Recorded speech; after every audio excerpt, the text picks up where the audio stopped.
The SRX announces its new list of drivers. Denny Hamlin gets a podcast with 30 Mo Media, and Scott Miller is out, and Elton Sawyer is in. Let's get into it. Coming up next.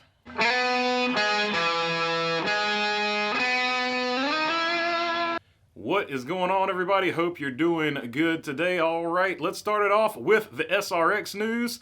They have announced a slew of new drivers that are going to be driving for them, so let's talk about that real quick. First off, we've got Kyle Busch for the Motor Mile on July 27th and Berlin on August 3rd, so that's a big one right there. Then you've got Clint Bowyer for Stafford on July 13th and Motor Mile on July 27th and Lucas Oil on August 17th. Also, you've got Helio Castroneves returning for Motor Mile on July 27th, Berlin on August 3rd, and Lucas Oil on August 17th. And of course, if you watched the live stream the other night, you know that Kevin Harvick is racing Stafford and Berlin. So Kevin Harvick is also going to race there as well. But there you go. You've got, looks like Motor Mile, Berlin, and Lucas Oil are going to be the races. Looks like you're going to have a ton of superstars, extra superstars there. So that's going to be really cool. But you got Kevin Harvick, you got Clint Bowyer, you got Kyle Busch, and you've got Helio Castroneves. That is a huge names to add to that roster, to those lineups. And I like the fact that they're running on Thursday nights. It doesn't necessarily conflict with any other motorsport. So you're not conflicting with anything on Saturday or Sunday nights. They're going to have their own market, their own target time.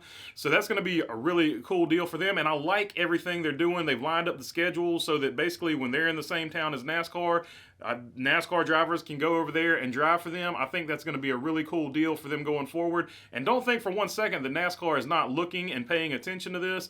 It fills a gap, you know, that for people that want to see racing, because like I was talking about on the live stream, the cool thing about the SRX series is that the championship is something that most people don't care about. Most people are actually watching the SRX race just for that, and that's what makes it unique. They're watching it just for the race. They're not necessarily concerned about points or championships or anything like that. They're watching it right there for that race, that moment right there. So that makes the SRX unique in its own right. So I think they got a pretty cool deal going, and couple that with the Cars Tour with Dale Jr. and his group of people that own the Cars Tour, Kevin Harvick with the Cars Tour. They're also going to have, you know, NASCAR stars and other stars joining in that Cars Tour. So NASCAR, you know, better, you know, pay attention to these other organizations that are starting to creep up on them. Now, are they going to take away a huge market share from NASCAR? Absolutely not. But they're going to, you know, chip away just a little bit and a little bit. And the things that they do right, NASCAR better look at the things that they do right and incorporate them to, you know, big NASCAR.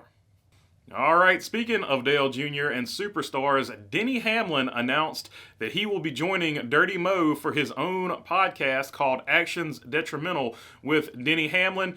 They released the details of that, so it's going to be a little bit of a different podcast than your normal deal. They've got a bit of a different format, but I think that's going to be an absolutely cool show, because I think it gives Denny Hamlin the platform he wants to talk about the things he wants to talk about, especially as he gets later in his career. He wants to basically fix NASCAR in the way he thinks NASCAR should be fixed. So I think there's going to be a lot of entertaining, controversial, whatever you want to call them, moments on that show, and I think it's going to produce a ton of content. So I think that show is going to be actually one of the big storylines coming on the season. So I think they actually did a great job at getting Denny Hamlin in there. A genius move, whoever thought of that.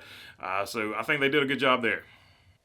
And finally, Elton Sawyer has been promoted to Director of Competition for NASCAR. He replaces Scott Miller. So Scott Miller is out. Scott Miller is going to take a advisory role. I think Scott Miller basically just retired or was forced out. I don't know. We'll have to figure out what the story is on that one. But basically, Elton Sawyer taking that over. Elton Sawyer had been in another role for NASCAR. I think he was basically the head of the tech guy or whatever that particular title is. But now he is the Director of Competition. A big step up in responsibility and prestige and all that stuff. So we'll see which direction Elton Sawyer helps take NASCAR going forward as the Director of Competition.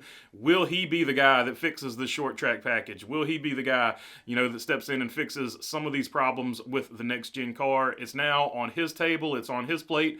So we will see what Elton Sawyer has to do and will do going forward with NASCAR. All right, this is going to be the first episode in probably a couple, maybe 3, but at least one more. So check out the other episodes after this, and I'll catch you on the next one. Thanks for your time. Peace.